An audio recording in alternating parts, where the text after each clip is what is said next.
আমরা যেখানে যাই সেখানেই আমাদেরকে অপমান করা হয়। সম্প্রতি দেশ জুড়ে নারীদের প্রতি সহিংসতা, নিপীড়ন ও সাইবার হয়রানির প্রতিবাদে বিক্ষোভ সমাবেশ করেছে জাতীয় নাগরিক পার্টি এনসিপি। ৮ মার্চ বিকালে রাজধানীর শাহবাগে জাতীয় জাদুঘরের সামনে বিক্ষোভ সমাবেশ করে দলটি। আমাদের অনেক বোনরা শ্বশুর বাড়ি থেকে বিতাড়িত। সমাবেশে জুলাই আন্দোলনে অংশগ্রহণকারী নারী, আন্দোলনের নিহত পরিবারের নারী সদস্য ও তৃণমূলের নারীরা অংশগ্রহণ করেন। এ সময় নারীদের নিরাপত্তা নিশ্চিতে সরকারের প্রতি জোর আহ্বান জানান তারা।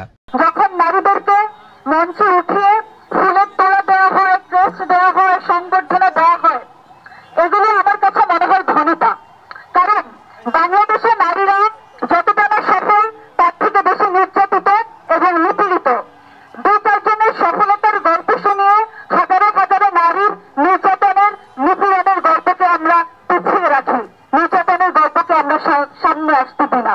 নারীদের ন্যায্য অধিকারটা, ন্যায্য সম্মানটা সব জায়গায় দেওয়া হোক। সেখানে যদি আমরা নিজেরাও সম্মান না পাই, শহীদ পরিবার হেনস্থা হয়, প্রতিনিহত, তাহলে আপনাদের পাশে আমরা কি করে থাকবো? আগে নিজের সম্মান পাবো, তারপরে আমরা সবাইকে সম্মান দেওয়ার চেষ্টা করবো। নারী দিবস যদি করতে হয়, যারা নিম্ন শ্রেণীর মধ্যবিত্ত আছে, যারা বস্তিতে বসবাস করে, তাদেরকে বুঝাতে হবে যে আমরা নারী, আমাদের অধিকার আছে, আমরা আমাদের সুরক্ষা বাঁচার অধিকার আছে বাংলাদেশে। বর্তমানে নারীর মর্যাদা ও সামাজিক স্বীকৃতি প্রশ্নবিদ্ধ বলে উল্লেখ করেন এনসিপির নেতারা। নারীর প্রতি সহিংসতা এমন চূড়ান্ত রূপে চলে গিয়েছে যে বর্তমানে নারীর নাগরিক মর্যাদা, নারীর আত্মমর্যাদা এবং তার সামাজিক স্বীকৃতি প্রশ্নবিদ্ধ।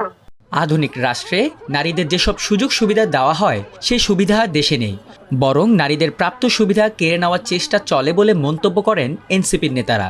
আধুনিক রাষ্ট্রের যে গুণাবলী থাকে, যে মর্যাদা থাকে সে দেশের নাগরিকদের, সেই মর্যাদা কখনো আমাদেরকে পাইয়ে দেওয়ার চেষ্টা করা হয় নাই।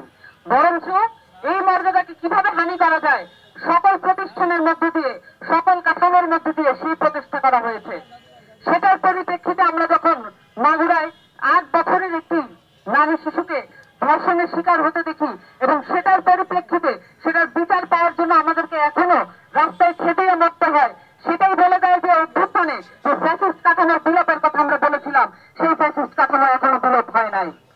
আমাদেরকে এই কাঠামো বিলোপের জন্য ধারাবাহিক লড়াইয়ের প্রয়োজন আছে এবং এই ধারাবাহিক লড়াইয়ের মধ্যে আমাদের নারীরা সংযত আছেন এবং আমাদেরকে অসংযত হতে বাধ্য করবেন না।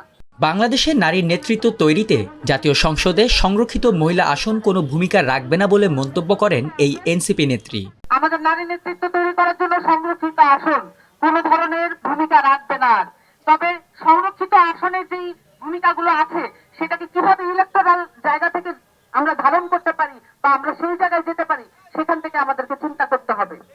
এবং সর্বোপরি আমাদের রাজনৈতিক, সামাজিক এবং রাষ্ট্রীয় জায়গা থেকে নারীদের নিরাপত্তা, নারীদের সুযোগ এবং নারীদের নেতৃত্ব তৈরি করার জন্য যেই পদক্ষেপ নেওয়া প্রয়োজন, আশু গতিতে সেই পদক্ষেপ নেওয়ার জন্য উদ্যোগী হতে হবে।